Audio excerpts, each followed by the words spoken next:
Our world has seen more than enough conflict. If there's a chance at peace, there's a chance to end the horrible threat of nuclear conflict, then we must pursue it at all cost.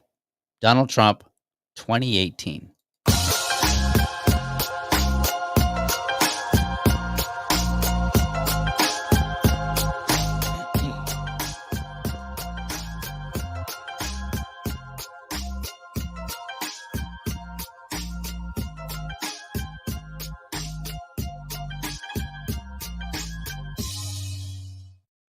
All right, welcome to another morning episode of the Liberty Dad podcast, a discussion on politics and culture. I'm your host, DL, America's most objective libertarian. If you're tuning in live, thank you so much for giving me your time so early.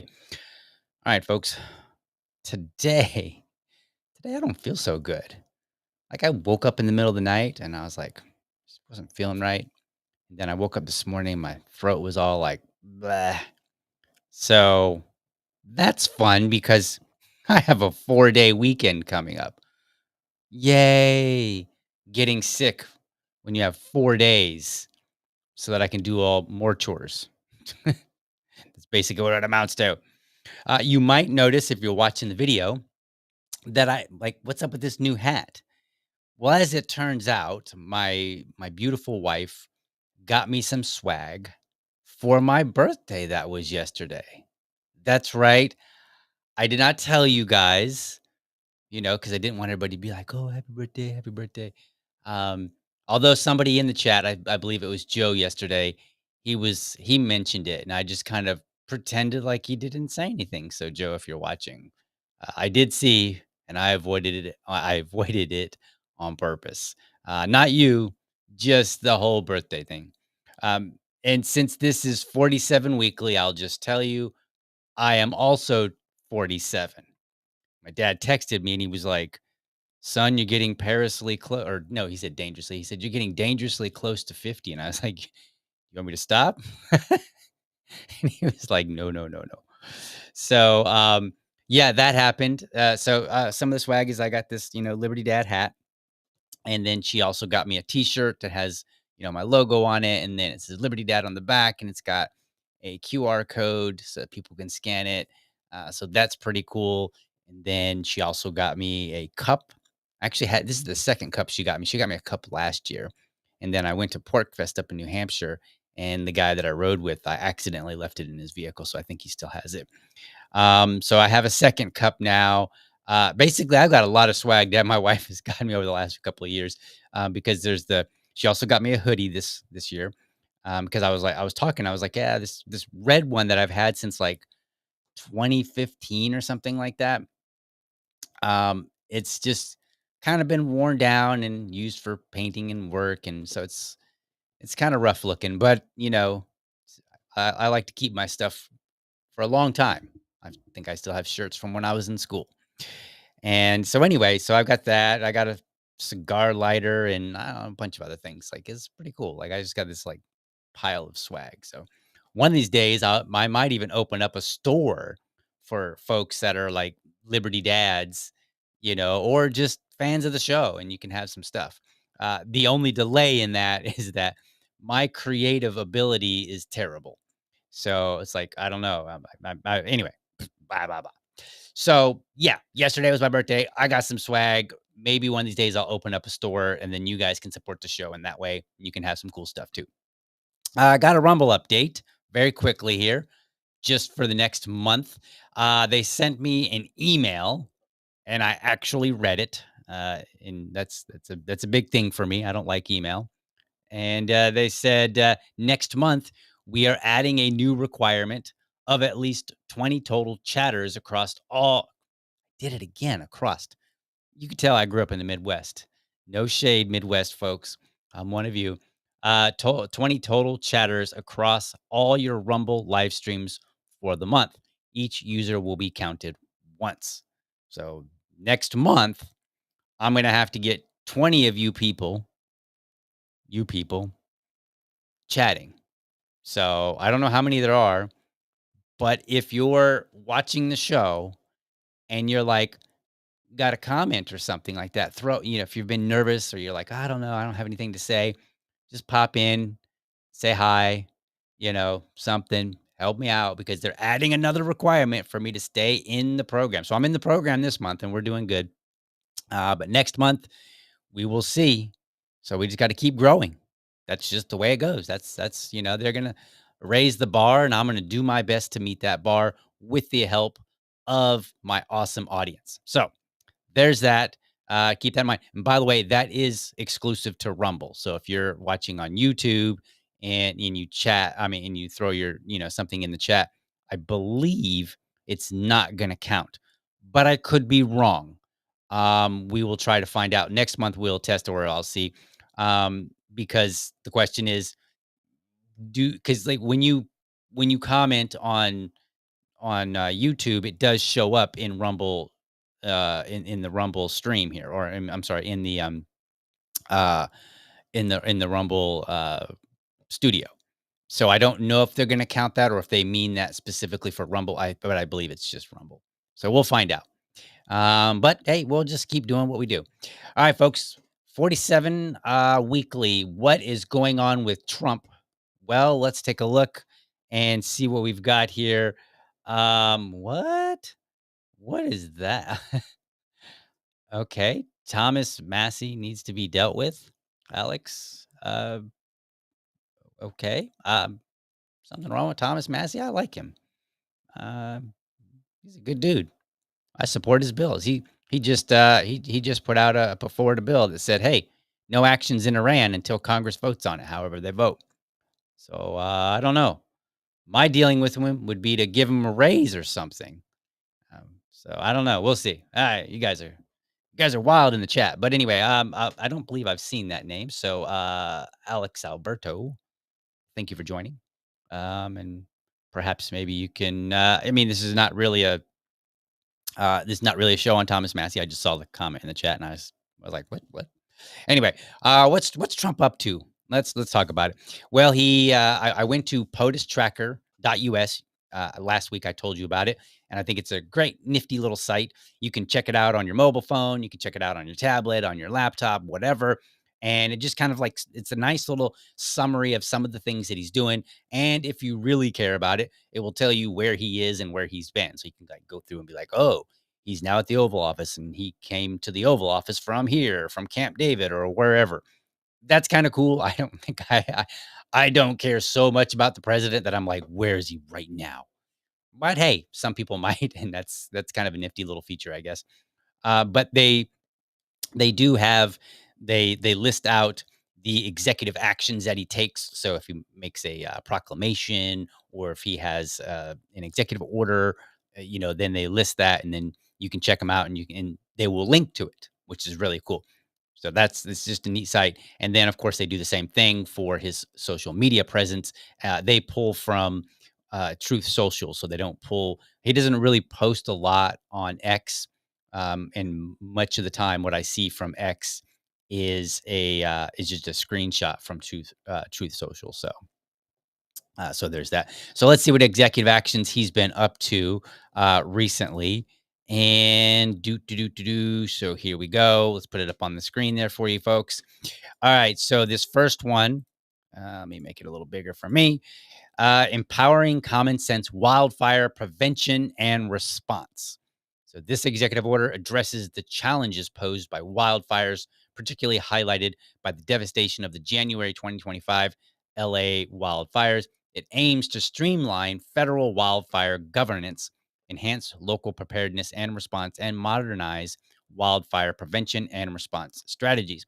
Key provisions include consolidating wildlife fire programs among federal agencies, encouraging partnerships for land management, promoting technology use in firefighting, and reviewing regulations that hinder effective wildfire mitigation. The order seeks to empower state and local authorities to improve wildfire resilience. Um, I'm not a big so here's where I am as a libertarian. I don't believe that this would not be something that I would say is in the purview of federal government, not in my view. So I would say he should be basically saying, "All right, we're gonna stand down and we're gonna let California take care of their wildfire issue and remove all the agencies." That's what I would do. If I had a magic wand to wave and say, "Whooshing," this is what we would do. Because for me, that is more than what the federal government should be doing. And California should be able to handle California. Um, Now, if they wanted to create a body to kind of help research or maybe network with other states that have wildfire issues or maybe other countries, and then kind of like say, all right, this country over here, they have wildfires periodically, and here's some of the things that they do. Sure, I would probably be willing to do that because I think that the federal government should be maintaining its efforts toward the United States as a whole and not worry about individual states. After that, if they want to promote information, if they want to, be transparent and put out information, then I think that is a value add, especially when you're dealing with maybe different states or different countries where the information might come from. So, not a big fan of this, but honestly, given the state of the world, really not going to make a big issue out of this. Now, I didn't read now these executive orders. I didn't read them and go in depth. I'm just going to kind of give you a summary of them from this POTUS tracker website and just kind of give you some of my general thoughts on it. So we'll talk, because what we're trying to do is for the 47 weekly, just be like, what has been happening with Donald Trump in this last week, just overall. And so we don't want to go too in depth in things. All right. So what else did he do? Stopping radical environmentalism to generate power for the Columbia River Basin. Executive order. This executive order aims to counter perceived radical environmental policies. Okay, so I'm already not feeling good about this because I'm like, wait a minute, you're going to counter a perceived policy? Like no, like either it's a policy, it's an actual policy, or it's not. There's no, this perceived where it's kind of throwing me off here. Affecting energy production in the Columbia River Basin. It revokes a prior presidential memorandum focused on enhancing fish populations, also not part of the government's job, which the order claims threatens hydroelectric power generation and the region's economy. It mandates federal agencies to withdraw from related agreements and reassess the environmental impact of energy management strategies. The order emphasizes maximizing energy resources and minimizing impacts on energy cost while asserting that environmental concerns should not interfere with energy reliability and economic needs. All right. So, if I were to accept that this is a role of government, which I kind of really don't, like this would be more state level, in my opinion. I will say that I can respect this idea that we're going to prioritize energy reliability and economic needs. However, for my environmental friends out there, I don't think that we should disregard environmental concerns altogether. I just think that the problem with prioritizing environmental concerns is that it's usually the activists who drive things, and it tends to be a problem for private property owners because the government comes in and they say, all right, well, this animal is in danger, or we want to retain this land in this way, and so therefore here are all these now regulations on you. I disagree with that. Now, if it's at the state level, I'm going to be a little bit more like, okay, maybe, right? Because again, if you know me, and if you know me, then you already know where I'm going. If you don't know me, then I prioritize local, then state, then federal. So I'm more willing to tolerate some of these things in that order. When we get to federal, I look and I say, this is not really your job, like in my opinion. I mean, it might be their job present day, but it's not what I think they should be doing. This is why we have a huge government, right? Because they're getting into everything, right? They're doing everything. I mean, these two executive orders right now are telling us that we've got one that's dealing with environmentalism, and then the one we just read here, which is dealing with wildfires, kind of overlap a little bit there. Then we have this third one, and there's four altogether, by the way.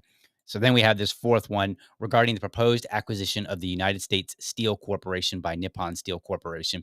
This executive order addresses the proposed acquisition of United States Steel Corporation by Nippon Steel Corporation and its subsidiaries. It stems from concerns regarding national security potential threats associated with the transaction, leading to a review by the Committee on Foreign Investment of the United States. This order prohibits the transaction unless a national security agreement is executed, establishing conditions for mitigation of risk. It also grants CFIUS authority, that's the Committee on Foreign Investment in the United States, authority to monitor and enforce compliance while reserving the power to issue further protective orders as deemed necessary. Off the cuff, without investigating this further, I would oppose it. I oppose it. Likely, even after investigating it, I would oppose it because for me, the United States government has a tendency to blanket take control via blanket arguments of national security. I've said this before. The federal government loves two things. They love saying, they love claiming national security, like, oh, it's a national security, and then you're like, well, what's so national security? They're like, we can't tell you because of national security. It's like, oh, okay, so it's like a very much trust me, bro. Well, sorry, federal government, I don't trust you, bro. And then the other thing that they like is they like to put everything under the Commerce Clause. They're like, oh, this is a Commerce Clause because, two states or three states or whatever, they'll find some, so they tend to take on more responsibility than they should via those two claims. So off the cuff, I'm going to say, nope, I don't support this. With further investigation, is it possible? Perhaps. But that's where I stand. Last one here. Last thing here, implementing the general terms of the United States of America dash United Kingdom Economic Prosperity Deal. Just the title alone kind of suggests that I may not be favorable to this. This executive order implements the general terms of the United States United Kingdom Economic Prosperity Deal announced on May 8th, 2025. It establishes trade measures to enhance American access to UK markets while addressing, see, there it is again, national security concerns. Key components include an annual tariff rate quota for UK automotive imports, reduced tariffs on certain goods, and provisions for steel and aluminum imports contingent on UK compliance with security standards. The order aims to rectify trade practices and bolster economic partnerships between the two nations. So here, it sounds like a lot. Here's what I heard: we want to we want to micromanage trade between the U.S. and the U.K., and we're going to call it security. We're going to be like, oh, there's national security. Are you doing these things now? If the United States were to say, like, look, we like, first of all, let's back up here. Should there really be huge national security concerns between us and the UK? Aren't they supposed to be an ally, right? So I would think that the UK has a strongly invested interest in not being duped or have some foreign country going through them to get to us, right? Like that's kind of part of being an ally. So I would look at it, I would say, in this particular case, with this particular country, we should be able to make it very, very easy for trade to happen. And whatever the United States government needs to do to make that very, very easy, they should. And they should not hide behind national security concerns as they're claiming. Now we would have to dig in. And again, I'm not digging in because we're just trying to do an overview of the president, of the president's actions, what's been going on. Uh, but just reading this, I'm already kind of like, man, I don't, it just sounds like you're looking for an excuse to micromanage things, right? And you talk about tariffs, which I oppose. I think those are bad. I think that the United States government, now there is an interest in national security. So if the government wanted to say like, look, we're going to put fewer regulations on on trade from the UK than we are China because we have some, like or some other country, maybe let's just say Iran, right? Um, that would make sense because we're not as allied with them as we are with the UK. So I think as Americans, this is kind of the thing that we should be looking at and saying, like, okay, make it make sense, as they say on the internet. All right. So those are the executive actions that he's taken this year. And let's jump over to some of his posts and we'll see what he's got. So this one is oh, wait a minute. Did I not do that? Oh, I didn't. Okay. So give me a second. Let me add these. Okay. So we made a mistake here on something. There we go. Okay. So let's go back through these. I forgot to add some of the images and this one. All right. Perfect. So flagpoles. Flagpoles are important, folks. On June 17th, my birthday, Donald Trump said, "It is my great honor to announce that I will be putting up two beautiful flagpoles on both sides of the White House, north and south lawns. It is a gift from me of something which was always missing from this magnificent place. The digging and placement of the poles will begin at 7:30 a.m. Flags will be raised at approximately 11 a.m. Now, here's the fun part. These are the most magnificent poles made. They are tall, tapered, rust-proof, rope inside the pole, and of the highest quality. Only Donald Trump could talk about a flagpole and try to make it sound luxurious. Bruh, it is a flagpole, my man. He literally says tapered and rust-proof. I don't know if anybody cares about like, oh, you got a tapered pole? Wow, that's impressive, right? And then rust-proof kind of seems like, wouldn't that be the standard? Like if it wasn't rust-proof, then I would expect like, hey, maybe, maybe, maybe that's not, maybe you're being ultra cheap. So I guess if he gave a gift to the U.S. government of two flagpoles that won't rust, like, congrats, I guess. I think this is funny. I don't really care. Like, if he okay, so when he says gift, if he paid for it out of his own pocket, fine. I don't care. It's not a big deal. I normally wouldn't even talk about this, but I'm just kind of covering kind of things that he's doing. This popped up, and I was like, let's have a little fun with it. Ultimately, do I care? No. He paid for it. The next president can come in and be like, you know what? We need more flagpoles, or we need a statue of a lion or something. I don't know, whatever. We need a statue of an eagle right outside. I'm gonna pay for a statue. Okay, fine. That'd be cool. Like whatever. And if every president wants to come in and out of their own pocket just contribute something, so that we basically have this outdoor museum at the White House, so be it. That's fine. And then they can just kind of jockey to see who gives the coolest gift. Although it looks, I don't know what other presidents might have done, but Trump seems to like if this were to become a thing, he's kind of already made it easy for the next person to compete because he literally just stuck a pole in the yard, 2 of them.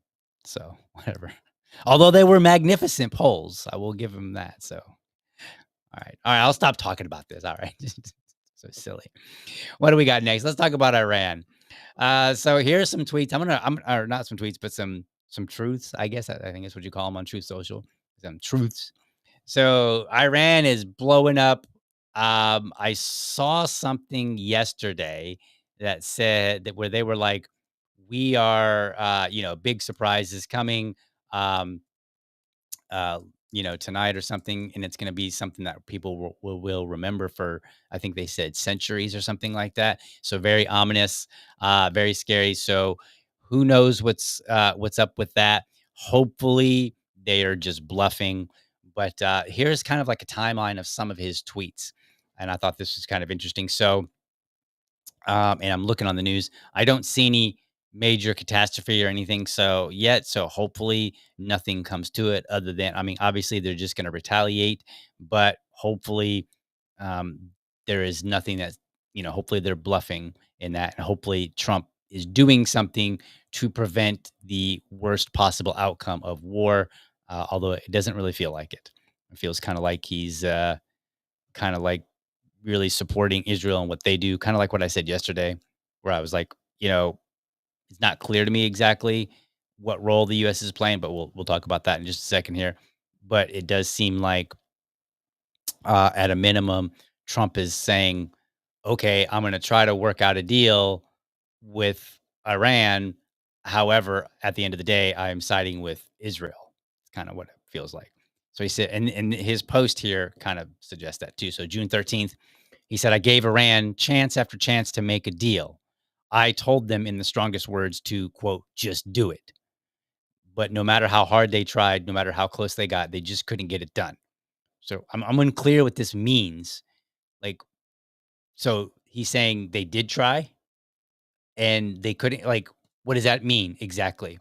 And this is what I think we should be demanding some transparency, because we're literally talking about, a war between Iran and Israel that the US is playing some level of a role in.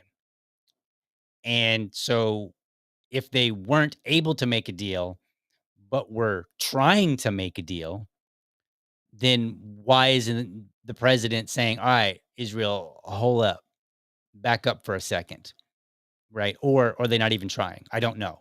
And this is part of the problem with the way that Trump communicates. He communicates in ways, as we saw with the poll. I almost said light poll, the flag poll.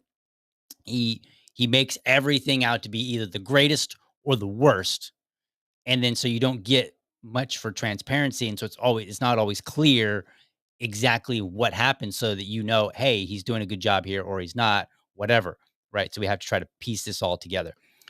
He says, I told them it would be much worse than anything they know, anticipated, or were told, that the United States makes the best and most lethal military equipment anywhere in the world by far, and that Israel has a lot of it with much more to come, and they know how to use it. Certain Iranian hardliners spoke, and then we'll continue on to the next post here. Um, they spoke bravely, but they didn't know what was about to happen. Okay, so did he know? I want to say yes. Right? Like, I can't imagine that President Trump himself has no idea, or had no idea, that Israel was gonna launch an offensive attack. Just not buying. I'm not buying any argument that he didn't. They're all dead now, and it will only get worse. There has already been, see, it's gonna get worse, he said. It's like he's telling him, like, this is gonna be bad for you. Well, you can't say that unless you know something. But there's still time to make this slaughter, with the next already planned attacks being even more brutal, come to an end. So whatever happened is just the beginning, and apparently Israel is planning something worse. Again, according to Trump. Now, it could be, that he's just talking smack. Then again, in this particular case, I don't think that's the case. It's one thing to boast and talk about how great a flagpole is, or how terrible a person that criticized him is. It's another thing to get on the world stage and talk to an entire country and say, like, look, you need to come and make a deal. Otherwise, things are going to get worse for you. Like, it could be bluster, and it could be real. And that's, see, again, this is This is why I think his communication makes it very difficult for the American people to know things. And so when critics come out, I think the critics are fair because we're trying to criticize and critique on the basis of what we can know. He goes on and says Iran must make a deal before there's nothing left and save what was once known as the Iranian Empire. No more death, no more destruction. Just do it before it is too late. God bless you all. So that was that particular tweet on June 13th. He goes on to in other tweets. So on June 15th, he said the U.S. had nothing to do with the attack on Iran tonight. If we are attacked in any way, shape, or form by Iran, the full strength and might of the U.S. armed forces will come down on you at levels never seen before. Now, in that particular case, I do think he's telling the truth. And in a way, I would kind of support it. Like you attack us like directly, we're going to, then it's on. Now, that's distinct from whether or not we should be involved with Israel. And the answer to that is no, we should not. He goes on and he says, however, we can easily get a deal done between Iran and Israel and end this bloody conflict. So for me, it sounds like he's talking trash in a sense. And I don't know that, like, how much we expect Iran to respond to talking trash like that. Like, oh, you better do this or it's going to get worse. Okay, well, I guess we better do that. Like, it just doesn't strike me as language that's going to really bring us to peace. It sounds like almost taunting and saying, "I bet you won't," right? And maybe they won't, but I'm just looking at it. I just find when it comes to war, which is a serious deal, and then there's concerns over whether or not does Iran have nuclear capabilities. We should hope they don't, right? And I'll show you a clip here in a second about that. Um, then he goes on. Let's see. I'm probably not going to read all of these now that I think about it. Initially I was like, oh yeah, I'll read them all, but this is a lot. I don't know. Iran and Israel should make a deal and will make a deal. Just like I got India and Pakistan to make in that case by using trade with the United States to bring reason, cohesion, and sanity into the talks with two excellent leaders who were able to quickly make a decision and stop. Also, during my first term, Serbia and Kosovo were going at it hot and heavy as they have for many decades. And this long time conflict was ready to break out into war. I stopped it. Another case is Egypt and Ethiopia and their fight over a massive dam that is having an effect on the magnificent Nile River. There is peace, at least for now, because of my intervention, and it will stay that way. Likewise, we will have peace soon between Israel and Iran. Many calls and meetings now taking place. I do a lot and never get credit for anything.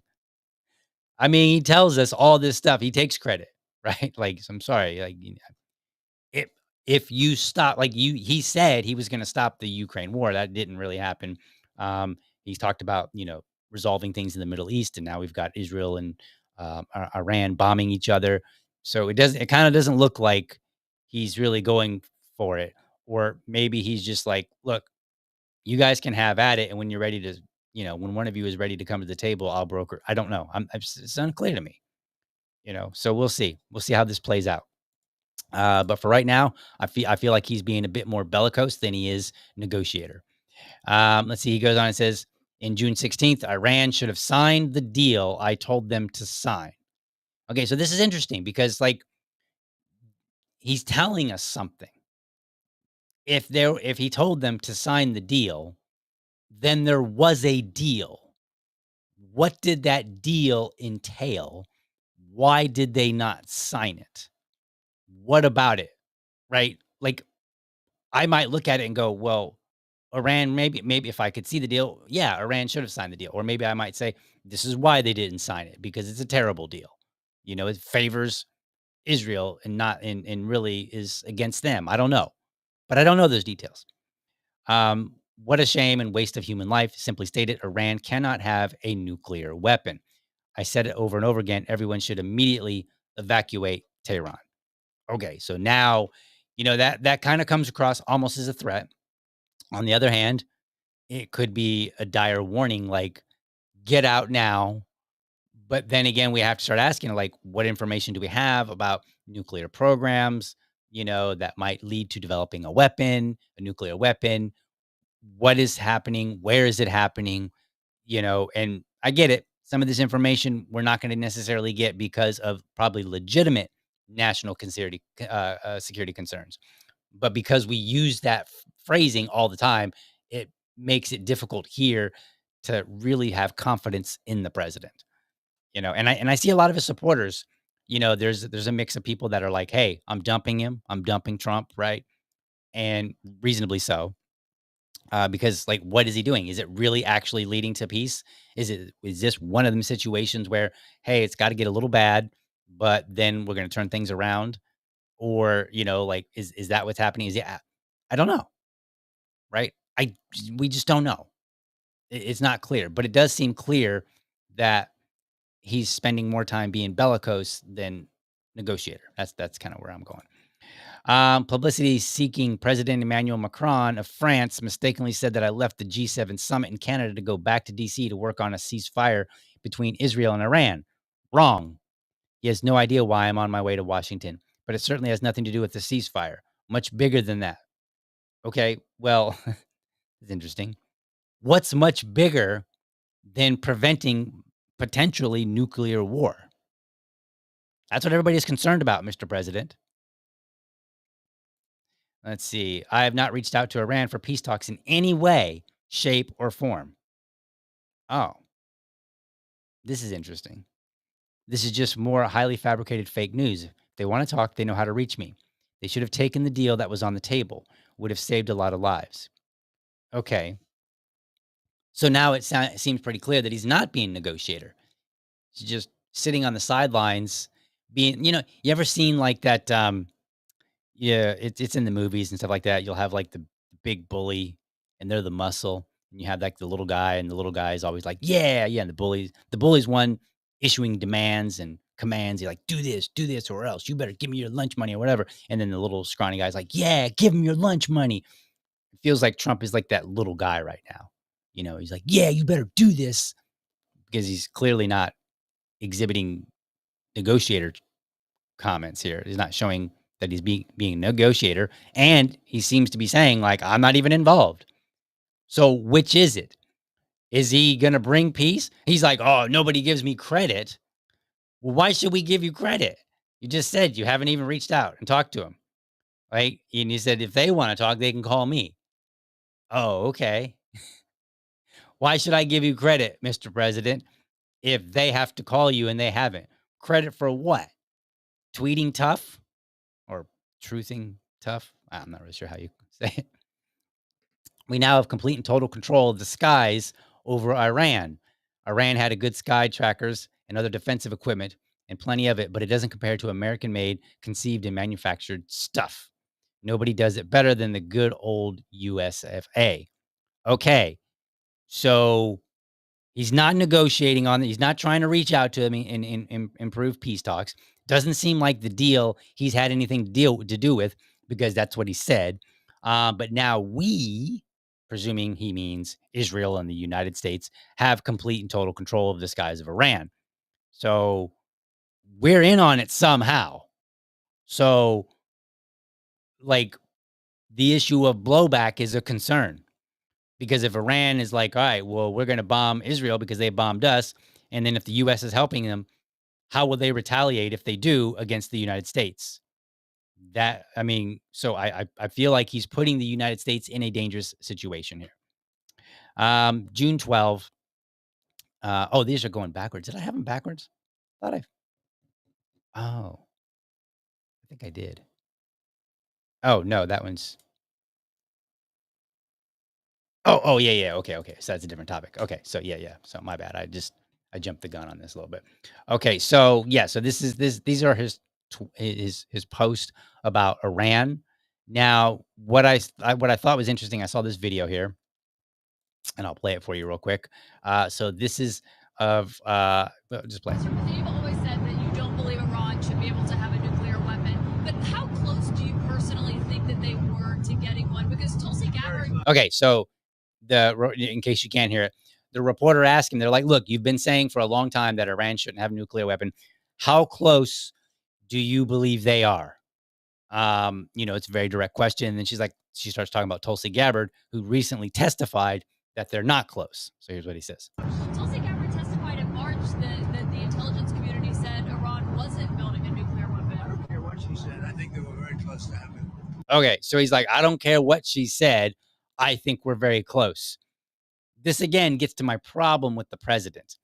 He's busy telling us, like it's basically, you got to trust me. Okay, why do we have intelligence agencies if when, leadership testifies before Congress in the Senate committees, if the president is just going to turn around and be like, yeah, I don't care what they said. Well, okay, but that matters here. We're supporting somebody who initiated, at least in the more recent days, initiated an offensive attack. We're supporting them. We're now controlling their airspace, supposedly, right? We're doing all these things under the presumption that they have nuclear capabilities, or that they're in the process of trying it or working on it, or they're close. But then our intelligence agencies back in March said, no, that's not true. They don't have anything going on. Okay, well, which is it? What's going on here? And this is the problem that I have. We need a transparent government. If you believe that Iran has nuclear capabilities and they've been lying to us, then show us the evidence. Show us something, right? Or at least it should match up with what the rest of our government said. The part of the government whose job it is to identify these things and present it to the rest of government, right? Like that's what Tulsi Gabbard was doing. In fact, here is the video of that. Let's put that video up on there for you of Tulsi Gabbard. The IC continues to assess that Iran is not building a nuclear weapon, and Supreme Leader Khamenei has not authorized the nuclear weapons program that he suspended in 2003. Okay, so 2003. This is 2025. It's 22. For 22 years, our intelligence agencies, whether you believe them or not, they're telling us they don't have this stuff. They're publicly saying it. Okay, that's either true or it's not true. And so if the president wants, support, and if he wants, people to, trust him and maybe even give him credit, then perhaps we can get some consistent information from the government. And like of all people, that's who we should be demanding it from for sure. The president, because he kind of sets the tone. Definitely because he's Trump, but also because he's the president. The IC continues to monitor closely if Tehran decides to reauthorize its nuclear weapon. Okay, so she's like, "Look, we're watching closely." But so far, back in March, and it's only been a few months.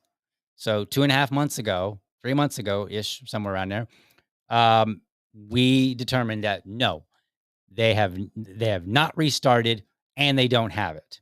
So either it's true or it's not. And a lot of this action in support of Israel, is stepping aside from libertarian perspective of getting involved in other nations' squabbles. A lot of this requires either they are pursuing nuclear weapons or they're not. And if they're not, then even by conservative or Republican standards, this should be inappropriate. This should be a problem, but it's not. Now, for people like me, I think that we should not be getting ourselves involved in foreign entanglements. We should basically look and say, Israel, you figure it out, right? And then we, at the end of the day, if there becomes a war and if U.S. people want to go and join inside with somebody, then they can. But we should largely stay out of it. And the problem is when the United States is involved in something, right? They're kind of backing it up. Then that gives leverage to whoever it is that we're backing up to continue on with doing what they're doing when perhaps they might choose an alternative. So Israel might, and again, I'm speculating because we didn't see this deal, but there seems to have been a deal. And it seems, based on what Trump is saying, it seems that Iran has rejected it. And that's what he said. He's like, you should have taken the deal. Okay. Well, what were the details of the deal? And if we're backing up Israel, perhaps that deal was very heavily in Israel's favor. Perhaps the deal would have been more favorable to Iran if the United States was not involved in entanglement, basically saying, do what you got to do, we'll back you up. So this is the libertarian position, is we say, look, we need to stay out of foreign entanglements. Now, if the president wanted to broker a deal and say, look, y'all need to stop fighting because war is awful, people die, combatants and civilians. And if we can avoid that, then we should.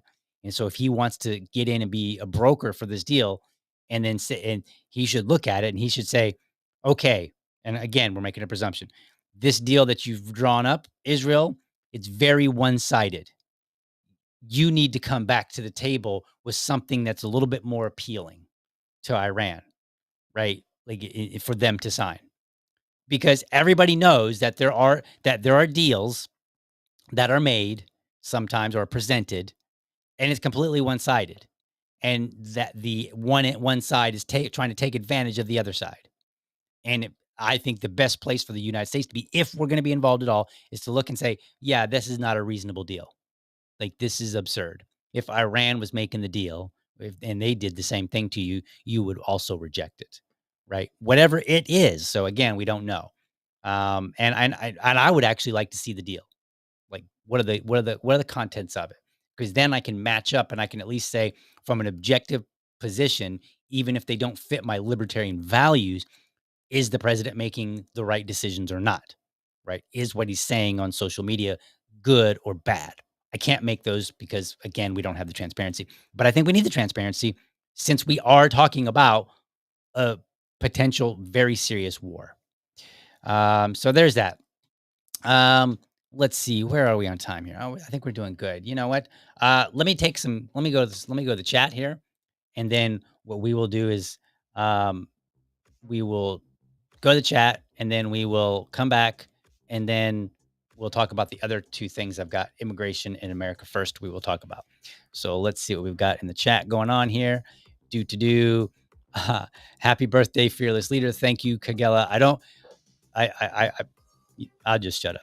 I'll just let it go. Yes. I am your fearless leader. Okay. Let's see. Time Surfing Alien says, always expanding the scope and size of the federal government. Once they seize the authority, they never give it up. Donald Trump's government, it's huge. The most beautiful, bloated government ever. That is true. And the executive orders, I think, just either support this already existing behemoth or they add to it. And so what I want to start seeing, which we're not going to see, but if we keep raising the alarm, maybe more Americans will come to my side and they'll say, yeah, federal government, you're doing way too much. No, we don't like that executive order. Stay out, do something better. Or maybe perhaps we start electing better. I'm sorry, I can't even say it without laughing. Maybe we might start electing better Congress people. But I don't expect that to happen. Let's see. Get well soon. Thank you so much. Yeah, you probably can hear it in my voice. Probably sounds a little deeper. Probably sound more like a man today. Anyway, let's see. What else we got in here? Rust proof. What did he put? Spray tan on it, right? He was like, yo, this one got Rust-Oleum on it. All right, this is going to be a beautiful flagpole. It's got Rust-Oleum.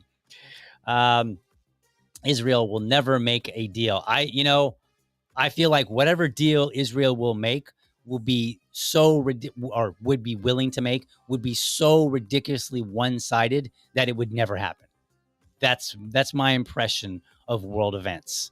And I think we embolden them by saying you're our ally and we will support you thick and thin, right? And that's what we've been doing. And we need to say, yeah, on this one, you're on your own. Like, that's what a good leader would do, is sometimes be like, you know what? No, you earned it. Sorry. Do better. Change. Act different, right? That's what a good leader will. And think about it. Think about how many times you have seen the United States rebuke Israel. Crickets, right? That was perfect timing on the music, though, wasn't it? Accident, but I'll take it. Let's see. And Joe says, if I was a flagpole manufacturer, I'd hire Trump to write down item descriptions. That's a good idea. Like, that's a good job for him. He's gonna be a sales guy. That's what he does. And actually, if you read his book, The Art of the Deal, which it's not a bad book, like it's fine. But if you had read it, one of the things that he points out in that book is that if he talks about, he tells two stories in that book. He says one, there was a time where there was a deal, it was just going slow, and they were working really hard, and everybody was super tired, and they just wanted to go home, and there was no vibe to keep going. And so Trump was like, it was my job to get in there and just kind of invigorate people. So I started talking about, how excited I was and blah, blah, blah. And it just kind of lifted the mood. And then everybody kind of got excited again. And then they crushed it and they finished whatever they were working on. So that is a leader's job. And so to an extent, he's right in doing that. He does it so much that it's over the top. And then the other thing that I was going to point out from his book, he makes this comment. He said, if you're starting out and you're brand new and you're trying to get people to support you, sometimes you got to embellish and be excited and tell people like, man, what I'm about to do is going to be so great. Because he's like, if you don't have a history to fall back on, you can't say, look at all these deals that I've done in the past and how great they turned out. You're going to want to support this one too. He points out, he's like, that's where you got to go and kind of boast about what it's going to be like. So there is a certain truth to that. And I do agree, but I think that should not take the place of transparency, which I think most of my audience would agree. Let's see here.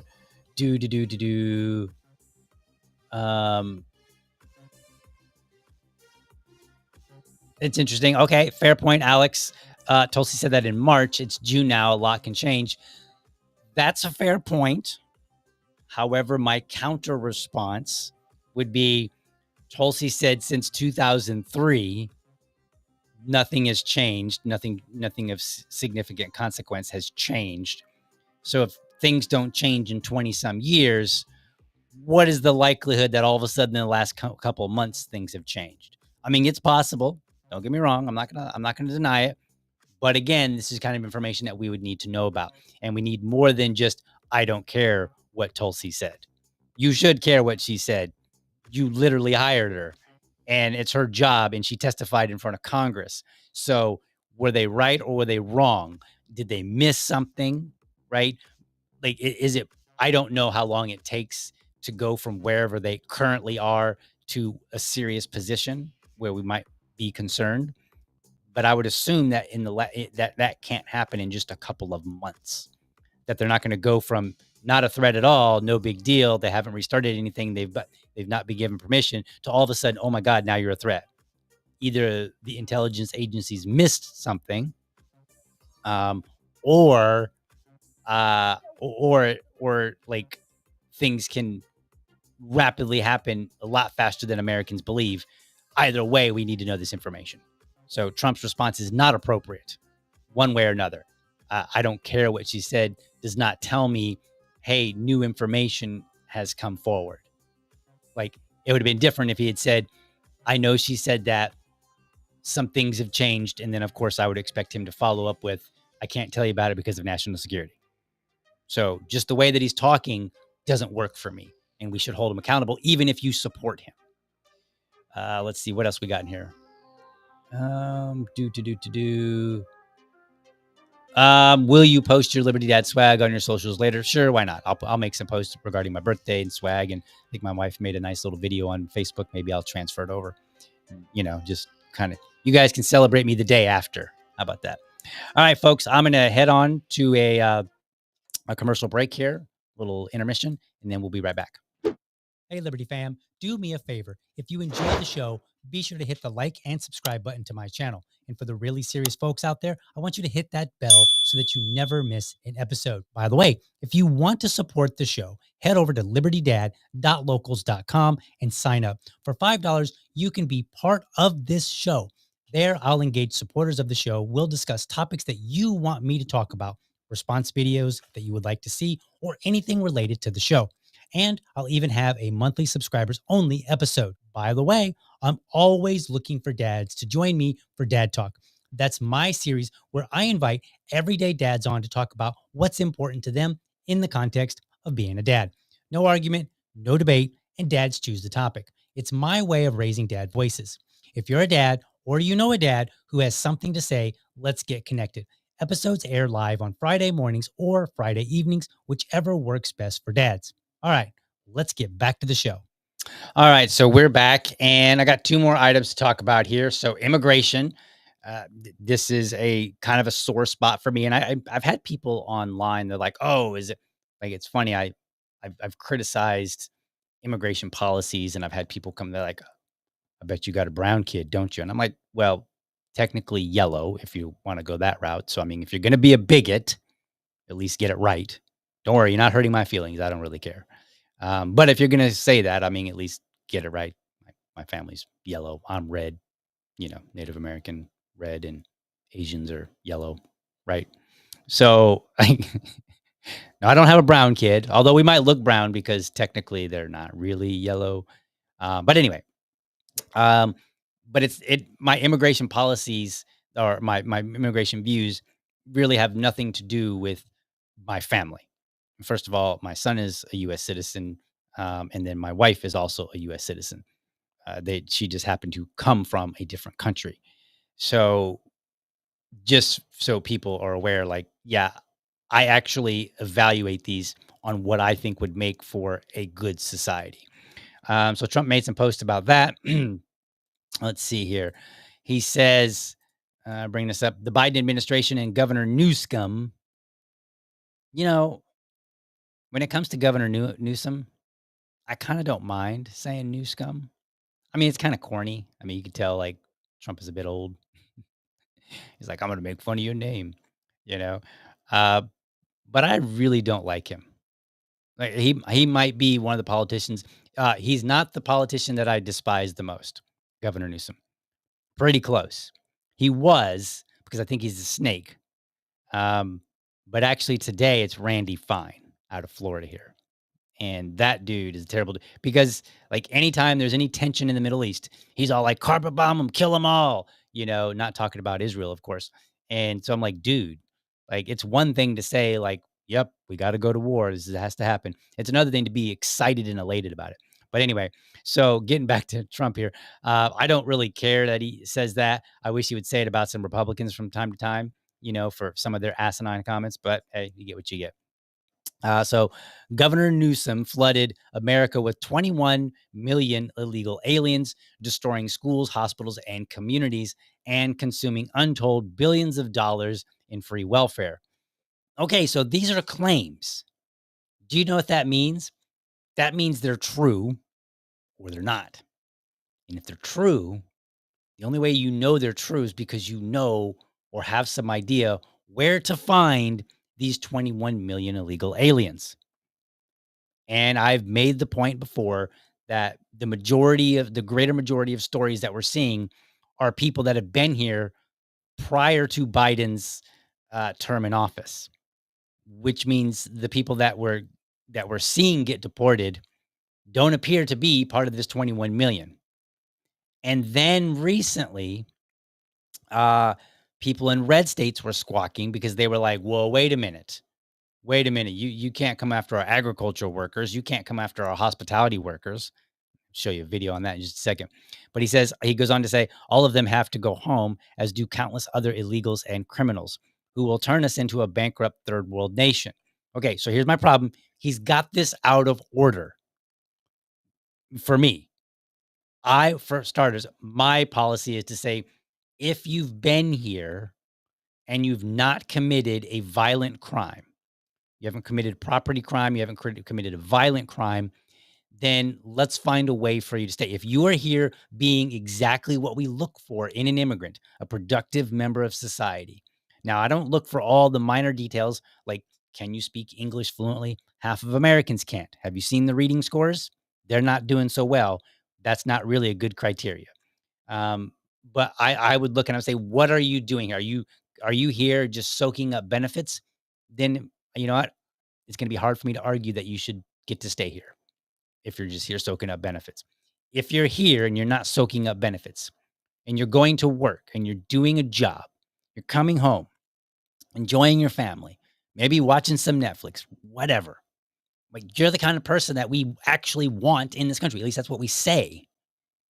So for me, that those people should be, even if you are supportive of mass deportations, you should see that as the last person that we should be worried about, because we should be taking our resources and we should be going after the criminals, the people that have committed violent crime. Those are the people that we should be prioritized. Now, maybe he just wrote this casually and he wasn't really thinking about it, but I tend to feel like when you write or say something, you kind of let the cat out of the bag, right? Oh, I forgot to show a video. I'll show it in a minute. We'll circle back to something. You kind of let the cat out of the bag when you said, like, the Freudian slips. I think that there is something to Freudian slips. Not always. Sometimes you just make a, what you might say, a verbal malfunction, right? So that's a clever way of saying verbal malfunction. Okay. Wah, wah. I need that button ready, but it's not ready. Anyway, so for me, I look at him like, wow, he seems to be focusing on these 21 million illegal aliens. However, we're not really seeing those being caught in large numbers. So then the question is, okay, are they actually destroying the schools? And I don't like, from a libertarian perspective, I don't know that you could destroy schools any worse. I mean, schools are bad. And when you look at some of the violence and the crime and some of the um, poor results for academics, that doesn't seem to be related to, oh, we got a bunch of immigrants.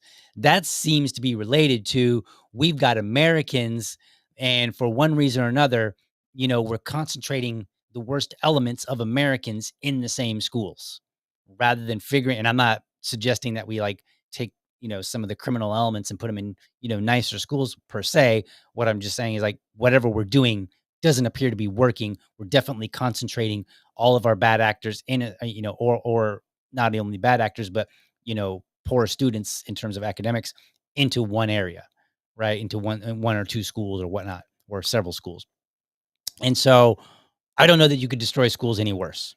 Hospitals, I well, here's the thing. Ever since we passed legislation that said hospitals have to treat you, a lot of people go, and a lot of poor people in the United States, they use the emergency room as their doctor's office. Okay. So that was already an American problem. And then communities, I mean, depends on what you mean by that. But again, every city has, whatever side of town you don't generally go to, right? Again, those are often issues with Americans. So this idea that 21 million Americans came in and they all of a sudden just destroyed everything, that doesn't ring true for me, because there's plenty of evidence to support Americans have allowed uh, these to falter and to fail. But if they've made it worse, and we know this, then we should know where to go and get them.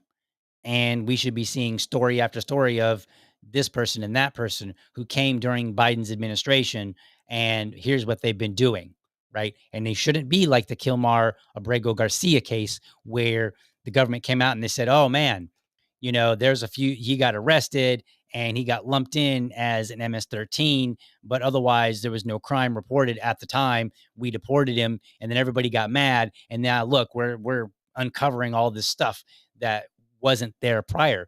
No, it should be, we should already have the evidence, so that the moment that Americans complain, or maybe even before that, like, I hate the idea of suggesting the government do something more, but if they're going to go on this mass deportation campaign, then perhaps they could put together a website, and ICE, as they're arresting and sending out, deporting illegal immigrants, they could say, here's this person, Juan and Jose and whomever, Consuela, whatever, right? Here are all these people that we're deporting, and you can go through and you can sort them by how long that we know that they've been in the United States. Where do we get them? What crime have they committed? And then we could look and say, oh wow, okay, you actually are getting rid of people that aren't going to, that do not fit the characteristic of what we want out of immigrants, right? Now, again, that's a little different than where I stand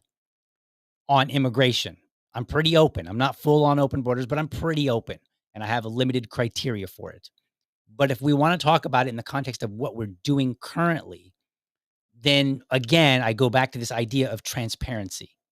And the transparency has to be that we can see they knew all the evidence, they had all the evidence that they needed. They gave the person proper due process. And then I, as somebody who's objective, can go and look and say, okay, I don't like it. They removed Consuela, who is a housekeeper here illegally, didn't speak the language. She came during Biden's term. She hasn't committed any crime other than what I would consider to be an administrative crime for coming here, right? I don't like sending that person back, but you have your ducks in a row. That's what we should be asking. And I'm not getting that sense here. And this is, just on this one tweet. America was invaded and occupied. Okay, so it contradicts himself. Okay, what is an invasion? Think about it in the most simple terms, not a technical definition, the most simple terms. It is one group of people coming over to do harm to another group of people, right? In some way. Or one group of people coming over and maybe their intent isn't to do harm, but that's the net outcome, that their presence is harmful. Okay, but it was deliberate. They chose it. Okay, well, if the Biden administration and Governor Newsom flooded America, if they did this intentionally, then it's not really an invasion. Like, we're stretching the word invasion to mean something that we don't, in ways that we don't use it elsewhere. And so we're bastardizing the language. That's not good. So I don't see it as an invasion. Right, because I think of invasion as generally, and people have said this, some on some level of military intent or aggressive intent. Maybe it's not military, but it could be aggression. Right, we're here. We're going to destroy your communities. We're going to reshape your community. We're going to make it different. Right, that's what I would think of as invasion, some sort of intent of some kind. But if people are just like, hey, if a bunch of people in another country said, hey, this president's opening the doors, let's go because America's great and it's better than what I've got, that's not what I would call an invasion. Now, that might be too many to make some people, for some people's comfort. That's a different conversation. But I think we need to really pay attention to what the president's saying, what we're looking for, what is actually happening. Like, how are we going to have good policy if we don't do those things? I'm reversing the invasion. It's called remigration. Our courageous ICE officers, who are daily being subject to doxing and murder threats, are heroes. I mean, I'm not a fan of doxing, but again, that's a term that gets used loosely. Some people are like, "Oh, you said somebody's name on camera, you doxed them." I wouldn't go that far. I wouldn't say that. Like, if I've got my phone and there's an ICE agent, I'm like, "Oh, you're Officer Fred Jones." Okay, I didn't really dox him because, like, okay, who is Fred Jones? Where does he live? None of that information is given out. That tends to be what constitutes doxing somebody. And if your argument is, well, yeah, but they had a mask on, they were trying, well, then maybe they shouldn't. Right? If you're just removing people that came over here and their only crime is that they came here without permission, which, by the way, if the Biden administration and the governor have allowed them to come in, then in some sense they came here with permission, with the government's permission, right? So it's like you got one government said, yeah, go ahead. And the next government says, no, you can't. By the way, it was an invasion. See what I mean? Where we're not being clear with our language. And I'm not just nitpicking. It might sound like I'm nitpicking, but we need to be clear what we're talking about so that we can apply the right resolution to whatever it is that we want to do. Otherwise, we're getting what we're getting right now, which is, unclear cases, lack of due process. And it really feels to me like the Trump administration is just scraping at the bottom of the barrel to try to find some sort of win here. We will always have their back as they carry out this noble mission. America will be for Americans again. I think America is for Americans now. It's largely American. And the idea of America is not this, we have this culture and everybody else comes in and they leave their culture at the door. They might bring their culture and it might be contained into a particular community. So, for example, you have like Chinatown. You literally will go to an area and it'll say Chinatown, and you have like Asian people and Asian restaurants and Asian themes. And it looks like it kind of, in a sense, looks like a miniature version of what you would expect to see over in, some other country to some degree, not entirely, you know. You also, like, for instance, I went on a vacation up to Atlanta just a couple weekends ago, and then we went up to Helen, Georgia, and it's a nice German, touristy type town, and all the buildings were designed in like a German style, like I think it's a German Tudor style or whatever, right? So you had this pocket, and were there a lot of Germans living there? I presume, I don't know, but I assume that there's a relatively heavily German population there, and so they're going to bring in people go there for tourism to enjoy the look and the feel, and the taste of Germany here in the U.S. So that's part of America, is that we have these diversity. We have it, but it needs to be organic. Like, this is where I separate myself from the leftists. I don't look for diversity for the sake of diversity, but for the sake of, hey, that's interesting. That's kind of cool. Let's check that out. Let's go over here and see what this German city looks like. And is it full on Germany? No. Is it a taste of Germany? Yeah, a little bit. Like, we went to a restaurant and they were playing some music, and there were two guys. One guy was playing a tuba and the other guy was playing an accordion, and they were dressed with, stereotypical German clothing, and they were dancing around. I got pictures with me and my son, with the guys, and it was fun and it was nice. And I'm sure that I assume those guys are American, right? They're American in the sense that they came here, they have German roots, but they are US citizens, or maybe some family members came and they just they grew up and they lived in this particular city and they're running with this German heritage, right? But I assume that they're US citizens.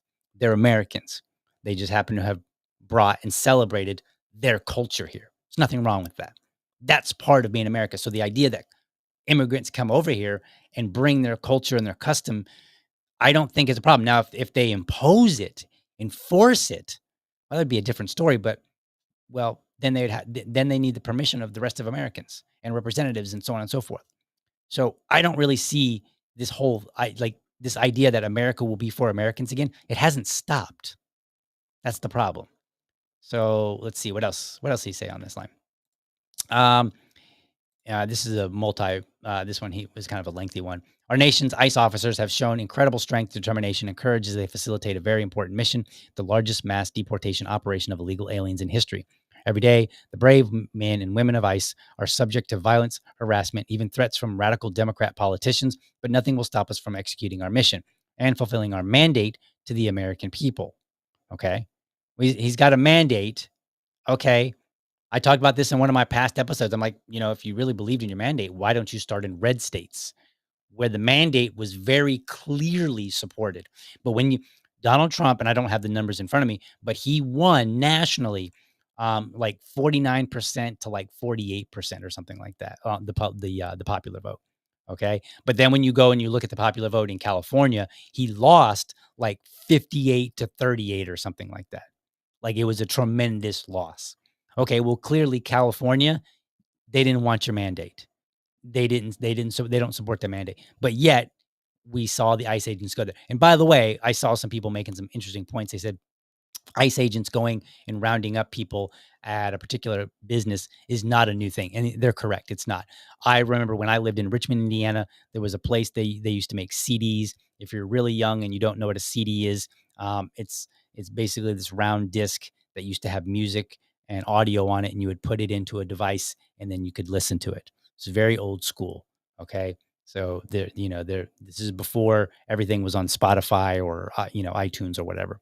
So, that's what they produced at this particular facility. And they got busted, I think, more than once when I lived there for having immigrants. And this was back in like the late 90s, early 2000s. So, what ICE is doing is not new, right? That's what they've been doing. Whether you agree with it or not, they have been. So they should actually be pretty good at it if they've been doing it for 20 some years or longer. Let's see. ICE officers are herewith, or did he really write herewith?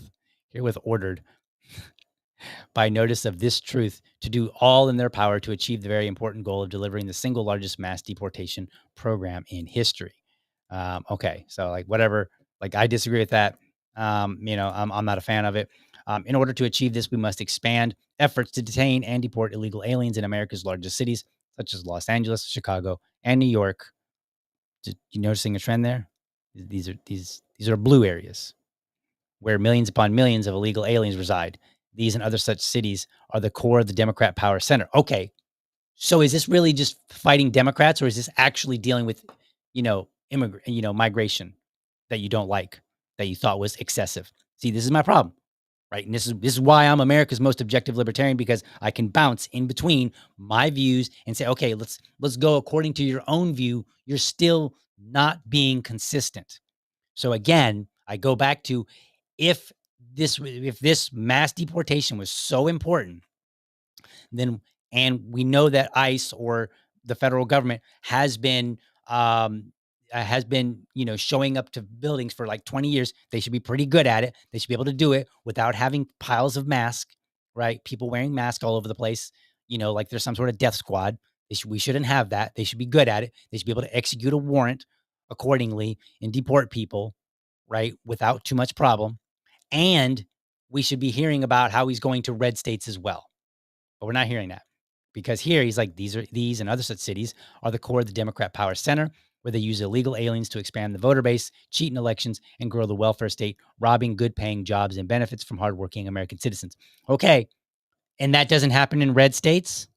Remember, I gave you the statistic, according to, it was the Migration Institute, I believe, where they said it was almost, if you look at the states where Trump won versus the states where he lost, according to the electoral votes, in the states that he won, you have almost half of the estimated illegal immigrants in red states, the states that he won. I don't want to say red states, but states that he won specifically in 2024.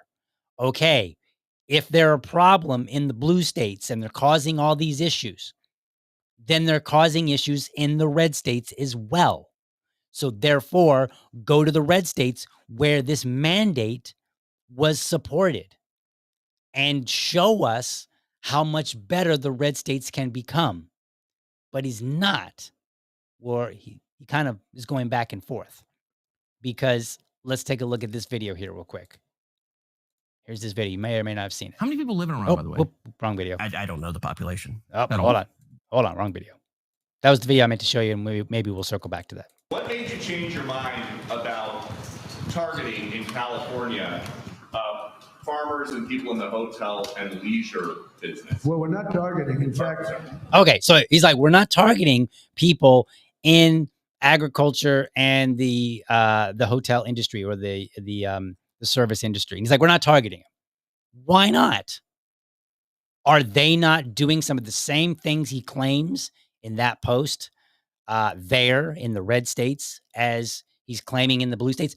This is why, even according to his own words, it sounds like this is more like a power struggle between Republicans and Democrats. Let's continue listening. if you look today, I put out a statement today about farmers.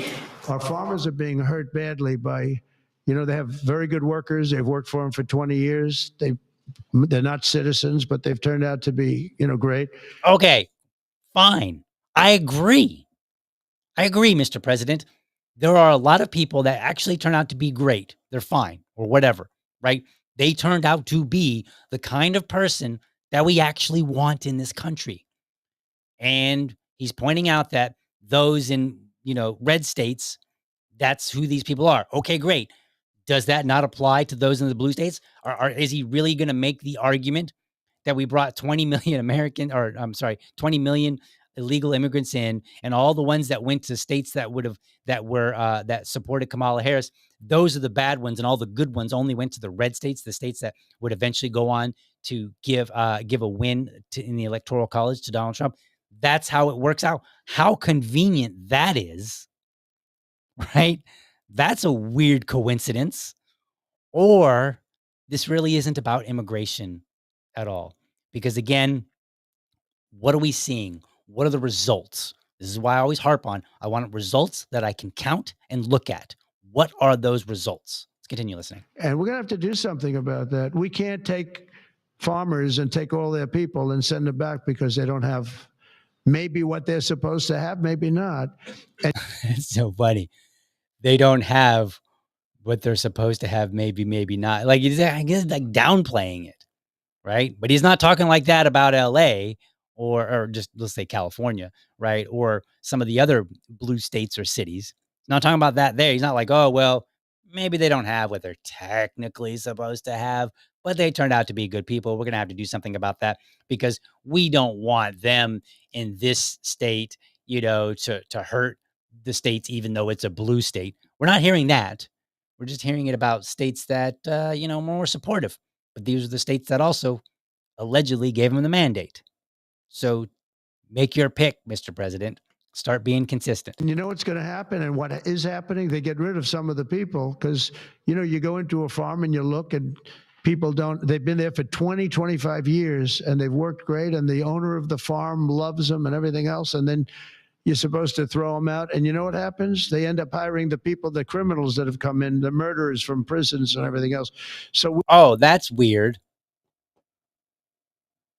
So I've been complaining that we're going after what you might call low-hanging fruit. And I don't mean to talk about people in a denigrating way. I'm just saying, like, in terms of immigration and who you should prioritize, the low-hanging fruit would be people that you can easily find. Oh, you've got people showing up at a job site? Go get them. As opposed to finding the criminals who maybe aren't even going to work because they're busy engaging in violent criminal activities. Go find those people. Start there. Start delivering us people that have, killed and hurt other people. Start with that. Start with people that are doing that, who came in during Biden's, if I were prioritizing things, I would be like, look, who do we want? We are explicitly looking for anybody that came in during the Biden administration that has committed violent crime. That's our top priority.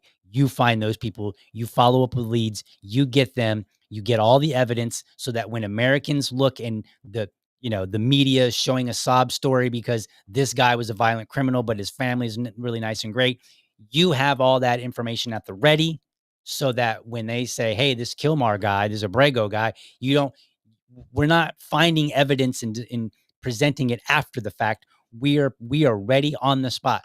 Oh, you think this guy's maybe a Maryland man and he's kind of, a good guy? Here, sort through this. Or better yet, oh, you think he's a good guy? Did you check our website where we posted all the information, all the evidence that we have against this guy? And you're going to tell us that should be the conversation. Right? If we're serious, and it should be for a state that gave Trump the win and one that didn't. That's what there should be no distinction. But he's making a distinction here. We're going to have an order on that pretty soon, I think. We can't do that to our farmers and leisure too, hotels. We're going to have to use a lot of common sense on that. Oh, now he wants to talk about common sense. Well, that's what I've been saying. This is my whole argument. Common sense. And even though I'm a libertarian, and even though I have different views on immigration, I can set those over here just to the side, still within arm's reach, so that I can grab them. And then I can look at, okay, from the values that him and his supporters are promoting and what they want, I can look and I can say, you're still not doing it well. You're still doing a crappy job. And this is unacceptable. So that's I think, the conversation that we should be having, is saying, like, look, you're not going to make me happy. Not like this. However, you shouldn't be happy either, because this is a garbage way to go about it. Either you care about America and you want it done right so that we don't deport Americans, we don't deport somebody to a third world prison whose only crime was coming here illegally. I mean, that's not really, that punishment does not fit the crime. I mean, what does it mean to be America is great, right? You're talking about make America great again. We've been great. We'll be great for the foreseeable future. But if that's the goal, then we should act like it even when we're punishing people. Even if you're punishing people when I think you shouldn't. You should still be able to say, hold your head up and say, yeah, we kept our humanity while we did this. But I don't see that. And I think he is the reason. All right, folks, I think that's going to be the end of my show for today. Let's check out some comments here real quick, and then we'll head on out. Let's see. Time Surfing Alien points out mandate and agenda used to be taboo to say. It is, and it used to be in it. I don't think it should be taboo today, but I think it should mean something, and I think we should be consistent with it. Let's see. Deport the hard workers first. That does seem to be the goal, right? Like that seems to be what they're attempting to do. Let's see here. Let's see here. What else we got in here? Oh, speaking of politicians who we despise, that Liberty Lady says Hochul of New York is the politician that I currently despise the most, probably because I get firsthand info since I moderate for Larry Sharp. A good dude. Go watch his show if you can. But as Larry would say, what happens in New York will come to your what? I'm looking for the follow-up comment, but I'm going to assume come to your city or state is the follow-up. I don't see it.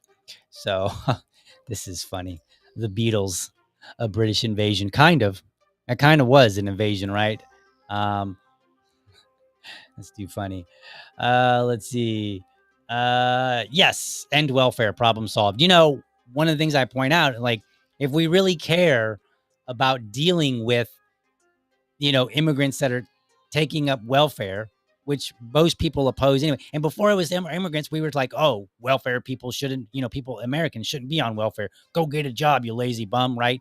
And we like, if you go back and you look, Republicans used to push out legislation that would make it more difficult for people to get welfare. Like you had to do certain things. You had, like, when I got welfare, I don't want to say I got welfare. I got, was it welfare? No, it wasn't. It was unemployment. When I got unemployment years and years ago, I had to submit the companies that I went and I tried to get a job at. Now the requirements were pretty loose. I could just like literally walk in and be like, "Do you have any jobs?" Nope. Will you sign this? Because people did that. Like when I ended up getting a job, people would come in and they would literally be like, "Do you have any jobs? We're not hiring right now." Okay, would you sign my paper? Like they didn't even really want one. They were just trying to check off the box, right? But we should, we should have strict. If we're going to, again, not a position I hold in terms of having welfare, but if we have it, there should be strict requirements for getting it, but preferably get rid of it, right? So either get rid of it altogether or make it harder to get, maybe not harder per se, but make the criteria more clear so that it's actually somebody who's down on their luck and at least who has paid some taxes, right? I mean, this is a big if, because I have to bounce, being the most objective libertarian, I got to bounce between ideas here. That's what I'm doing. So I agree. End it and we'll be better off, because at the end of the day, in the libertarian world, what would end up happening is I wouldn't be taxed. In the proper world, I would not be taxed to pay for somebody else's welfare. So therefore, I would have more money and I could pick a charity of my choosing that I could give that money to support my fellow Americans, or maybe even immigrants, right? I could donate money to a battered wives or battered women's shelter. Or if I wanted, I could say, you know what, I have a heart for immigrants. And so this immigrant shelter here, I'm going to donate to them, and they help take care of and get immigrants on their feet when they're either struggling or just got here or what have you. That's how it would work in a libertarian world.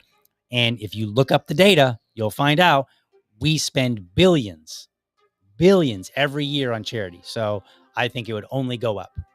So that's basically, that's when it comes, like, there's plenty of charity out there to have. So it's not like the libertarian view would just leave people dying in the streets. There would be assistance somewhere. Let's see here. What else we got here? Yes, intelligence, in quotations, intelligence report, right? Just like Iraq. Let's see what else. All right. I think that's all the comments here. Let me check the other socials, make sure that nobody else is commenting there before I head on out. All right, folks. Thank you so much for joining me today. I will see you tomorrow, Thursday and Friday. Provided I'm not sick, I'm going to have a longer show for the premium members. I'll figure that out exactly. I don't know exactly what topics I'll cover exactly, but I've got a couple ideas that I've been working on. So I will see you guys tomorrow. But for now, have a good one. Thank you for watching, and I hope you found this episode informative and inspiring. Be sure to catch me Monday through Friday, 7:30 a.m. for an informed discussion on politics and culture. Make sure that you're subscribed to my YouTube channel, or if you prefer my Rumble channel, you can go to youtube.libertydad.com, or you can go to rumble.libertydad.com.